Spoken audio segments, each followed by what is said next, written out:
Buenas tardes de nuevo. No pensaba hacer un nuevo video en vivo en esta semana, pero hay dos situaciones que me han motivado a hacerlo. Hoy día, desde anoche, mejor dicho, encontré varias discusiones en Facebook donde sacaban a colación el tema de la historia personal del tirano Rafael Leónidas Trujillo Molina. Y por otro lado, la Marcha Verde. Voy a hablar brevemente de ambas situaciones.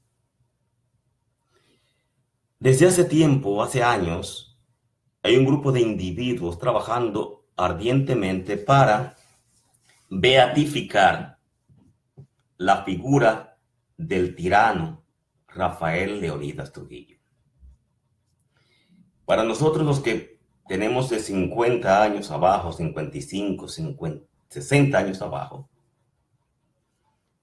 crecimos en hogares donde nos habló de quién fue Rafael Leónidas Trujillo. En la escuela se nos decía qué hizo ese individuo durante su dictadura.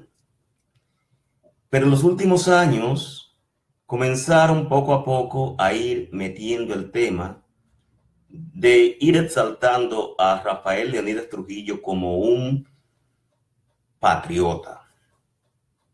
Eso fue alimentado por el tema haitiano. Como ustedes sabrán, en el año 37 hubo una matanza en la frontera dominico-haitiana. Algunos dicen que fueron 5,000, otros hablan que fueron 10,000. La cifra exacta de cuántas personas fueron asesinadas en una noche, pasadas a cuchillo y bayoneta por individuos enviados por Rafael Leónidas Trujillo, tanto militares como paramilitares, donde asesinaron a cuchillo y bayoneta a familias enteras, hombres, mujeres, niños, ancianos y todos por ser haitianos. Esa matanza fue llevada al seno de las Naciones Unidas y en virtud de eso el país fue sometido a un bloqueo y innumerables sanciones. Para muchos, lo que fue un crimen de lesa humanidad se fue pintado como un acto de patriotismo. Y ese acto de salvaje patriotismo, de salvajismo, de genocidio, ha sido tomado por los pseudo nacionalistas, neonazis, neotrujillistas, para poner a este individuo como un patriota. Desde hace años, cada vez que había un escándalo o algo raro, comenzaron con el Trujillo ven a ver. Poco a poco fueron metiendo el tema y las nuevas generaciones, desconociendo quién en realidad fue este criminal, han ido montándose en el carro del trujillismo sin saber a quién están defendiendo. La historia nos cuenta que este señor, en su juventud, se dedicó al abigateo, que no es otra cosa que robo y trasiego de ganado. Ese individuo también, junto con su hermano Petán, que era un experto falsificador, además de falsificar diferentes documentos, lo que fuera posible, también robaban gallinas, y en siendo animalito que se cruzaba también lo hurtaban.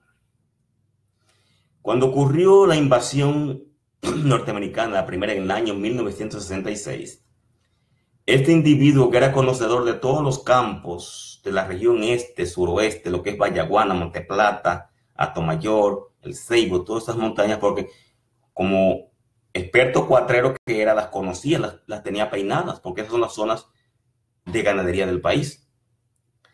Se unió a las tropas de invasión, comenzó a actuar como perro de coger.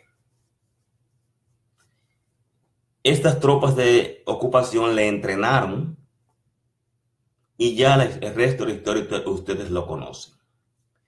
Durante su régimen, miles de dominicanos y dominicanas fueron asesinados. Otros miles fueron al exilio. La cárcel de la 40 fue un lugar terrible de tortura y de muerte. Mi padre, Godín Suárez Hernández, Rafael Fello Santini, el padre de Omar y otros muchachos más, Guarionés Hernández, estuvieron presos en la 40 porque fueron denunciados como parte del movimiento 1J4, es decir, del 14 de junio. Milagrosamente salieron vivos de ahí, no sin sufrir torturas. Por ejemplo, a Rafael Fello Santini le sacaron las uñas de los pies y de las manos en esa cárcel. Miles más murieron. Existían otras fincas que eran una especie de campos de concentración donde tanto los enemigos del régimen, conocidos, como personas que eran acusadas de vagancia, óigame bien, eran acusadas de vagancia, y otros rateritos eran llevados a las fincas particulares de José Arismendi Trujillo, del otro Pipí Trujillo y del mismo sátrapa. Una de las fincas más famosas era la del Cisal, donde miles murieron y fueron mantenidos ahí como esclavos. Durante esos años, porque los norteamericanos dejaron ya las bases para la organización del Estado Dominicano, pues ellos pretendían convertirlo en un Estado. Pero la resistencia férrea de los patriotas del Este, los mal llamados gavilleros, y otras figuras de Latinoamérica que se unieron, y la presión internacional de Europa impidió que se materializaran los planes de anexión total de la parte oriental de la isla, a convertirle en un estado más de la Unión. Sin embargo, ellos dejaron las bases establecidas para la organización del Estado Dominicano, cosa que Trujillo hábilmente completó, pero construyó un estado, un país para él y su familia.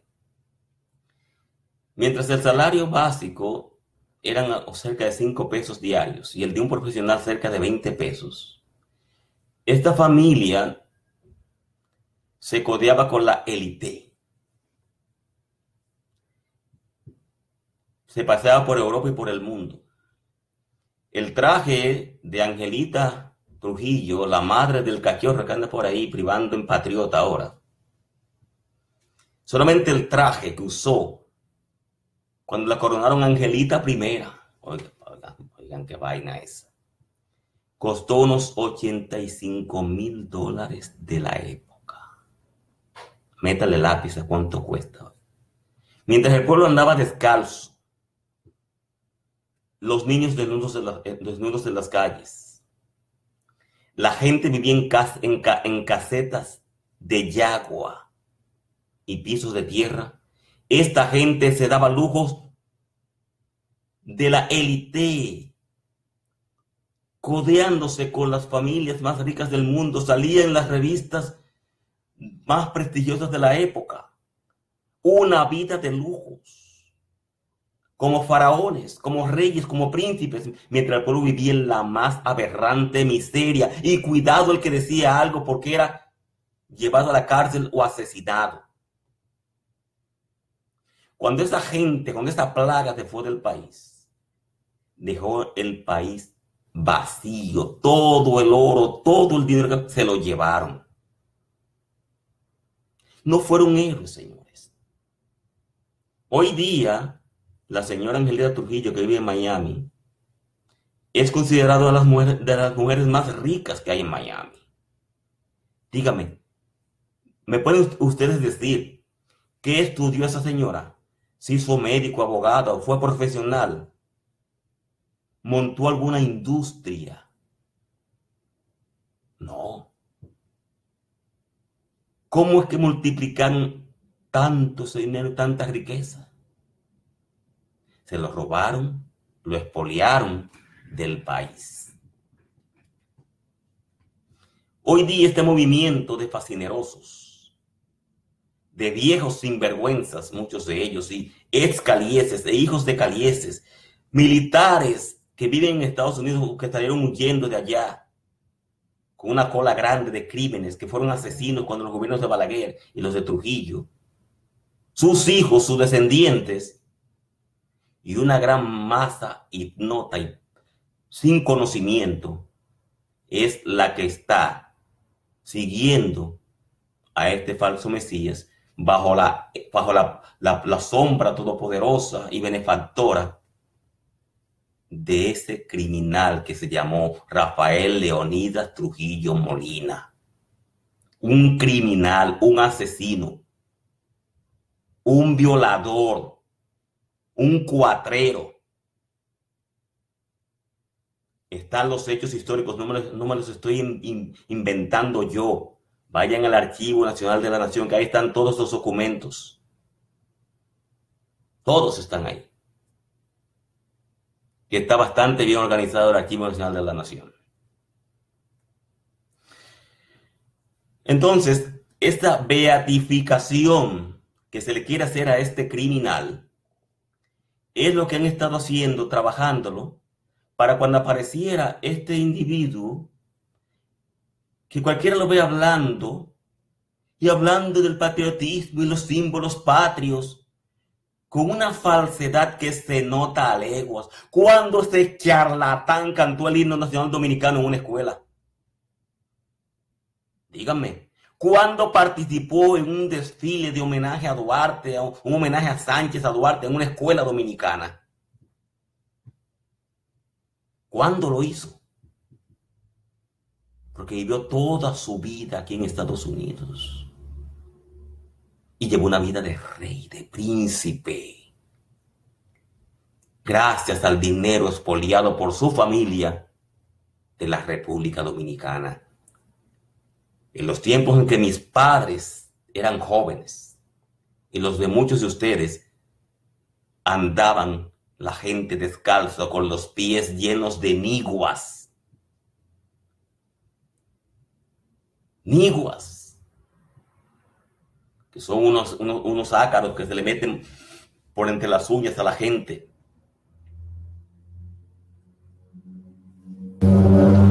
Pregunten a los viejos lo que eran las niguas.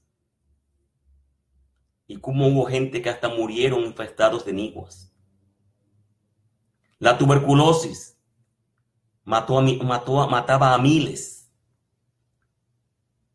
La insalubridad se respiraba por todos lados, pero esa familia y su grupo, su élite, tenían de todo. Tenían de todo. Y no lo digo yo, está la historia ahí.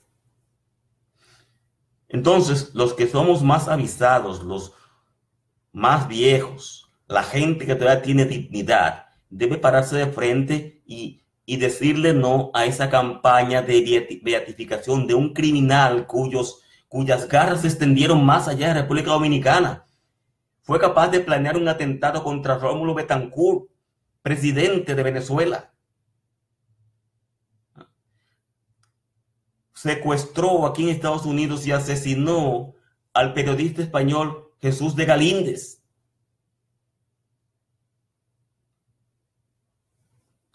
Y así hay muchos crímenes más en los cuales participó este individuo. Y la historia está ahí. Entonces, Trujillo fue un criminal. Y todo el que lo apoye y lo sigue, lamentablemente, tiene una mentalidad criminal. La tiene. Entonces, volviendo a este caso, el de la Marcha Verde. Vamos a hablar un poco de la Marcha Verde. Cuando este movimiento surgió hace un par de años, hice planteamientos pertinentes acerca de lo que era este movimiento y por qué no creía en él. ¿Por qué no creía en él? Dije, el movimiento a todas luces, aparentemente, es un movimiento que está haciendo reclamos pertinentes.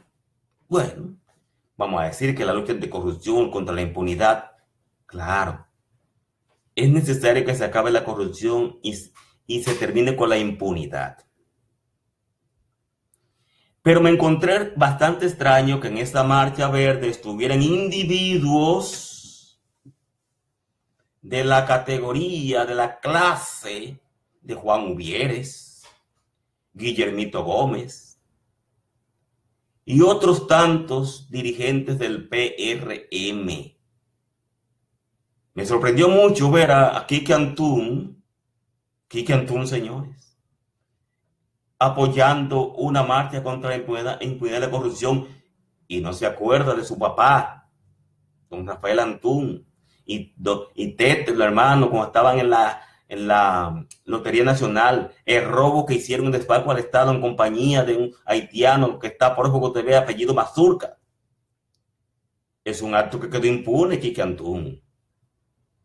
Impunidad ha protegido tu familia. Y juntos en un programa de televisión, don Quique Antún y Juan Uvieres, óiganme bien, que dos personajes hablando en contra de la impunidad y la corrupción, ¿con qué moral? Y así comenzaron una serie de individuos del TSPRM, del PRD, del Partido Reformista, de esa izquierda que ha claudicado y se ha ido a hacerse socia, empleadas de las ONGs que son patrocinadas por la USAID,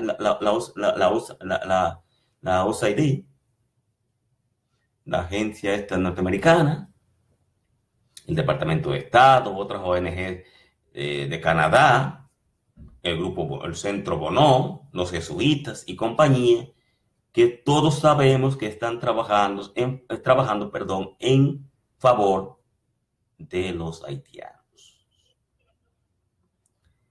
Pero el asunto no termina ahí. Esa llamada Marcha Verde se convirtió en el asunto más intolerante. Cada vez que un individuo que no era de su grupo decía algo, todo lo que llama insultos llovían en contra de ellos. Yo tengo muchos que eran mis amigos, que ahora son mis enemigos, ex contactos, que por mi posición frente a la Marcha Verde dejaron de ser mis amigos, mis contactos, después de no antes dar una cantidad tremenda de insultos. La semana pasada, la llamada Marcha Verde, capítulo Nueva York, se apersonó al consulado dominicano. Yo pensaba que ellos habían hecho una manifestación en las afueras, frente a un piquete, frente a la sede consular. No. Estos individuos, disque patriotas,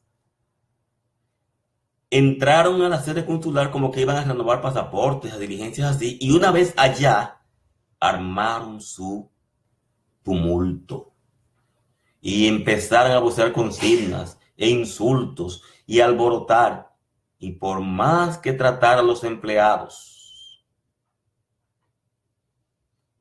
de decirles, apaciguarlos de que no hicieran esto, que no era bien, continuaron y les fue necesario que se les llamara a la policía. La policía vino, intervino, los echó, pero eso no se ha quedado ahí, señores. El Departamento de Estado ha sindicado ese acto como un acto terrorista. Óiganme bien. Lo considero un atentado contra una sede consular de un país amigo. Las embajadas y consulados a nivel mundial en todos los países son inviolables. Y cualquier acto que amenace la integridad de los que trabajan ahí, el personal consular, la gente que esté asistiendo ahí, se trata como acto terrorista. ¿Qué les digo a todos con esto? Que las personas que estuvieron ahí de la Marcha Verde están siendo investigados por el Departamento de Estado, y es posible que todas esas personas que participaron vayan a la cárcel y hasta pueden ser expulsados del país, deportados, porque es un acto terrorista. Es un acto terrorista irrumpir en una sede consular porque se considera que pone en riesgo la vida y la integridad del personal acreditado que tiene calidad de diplomáticos. Entonces, señores, ¿ustedes creen que es justo que para protestar se tenga que llegar a esos niveles? Porque ustedes no sabían algo. Déjenme decir algo de historia reciente. La Marcha Verde forma parte de los llamados movimientos revoluciones de colores, que se iniciaron con más fuerza hace un par de 2 o 3 años en los países del norte de Europa, desde Bahrein, Egipto, Argelia y Libia.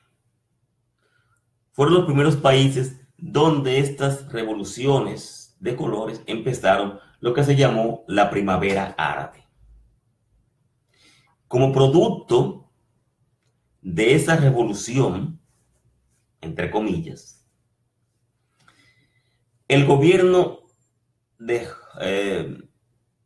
Egipto colapsó.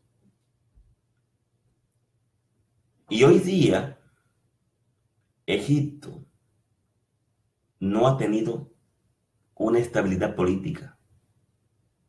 Porque si antes había un señor que era considerado un dictador, hoy día en Egipto se han infiltrado grupos como el Daesh, Al-Qaeda y los hermanos musulmanes, que son los que tienen mayor poder, un grupo extremista, y las matanzas de cristianos, coptos, entre otras minorías, ha sido un asunto muy frecuente. Egipto ha perdido la estabilidad y no ha visto democracia. Todo lo contrario. En Egipto hoy día hay más tiranía, hay más crímenes, hay más desorden institucional, pero el control, la dignidad que mantenía ese llamado dictador, Mubarak, desapareció. Lo mismo pasó en Argelia. Y el caso de Libia fue el caso más triste. Muammar Gaddafi tenía unos quizá 40 años siendo el líder de ese país. En un principio, Gaddafi fue muy beligerante. Se creyó un nuevo Mahoma durante un tiempo y comenzó a patrocinar y a hacer bulla y a buscarse problemas hasta que fue tranquilizado y decidió cambiar la temática y dedicarse a hacer una revolución a lo interno de su país. Consiguió unificar totalmente a todos los clanes libios, porque Libia es un país tribal de clanes, donde cada región es gobernada por una familia, por un tribu, un clan, con sus líderes. Gaddafi consiguió unificar todas esas tribus y Libia se convirtió en el estado más estable y próspero de todo el norte de África, con una calidad de vida comparable a los países de Europa del sur, le hace España, Italia, Francia, entre otros, y muy superior a países de Europa del Este muy pobres como es Albania, Checoslovaquia, Rumanía, entre otros. Libia tenía 6 millones de habitantes, pero trabajaban en su territorio 6 millones de extranjeros, especialmente migrantes subsaharianos. Esa gente trabajaba en Libia por temporada y regresaba a sus países. Mucha estabilidad. En Libia había un solo banco.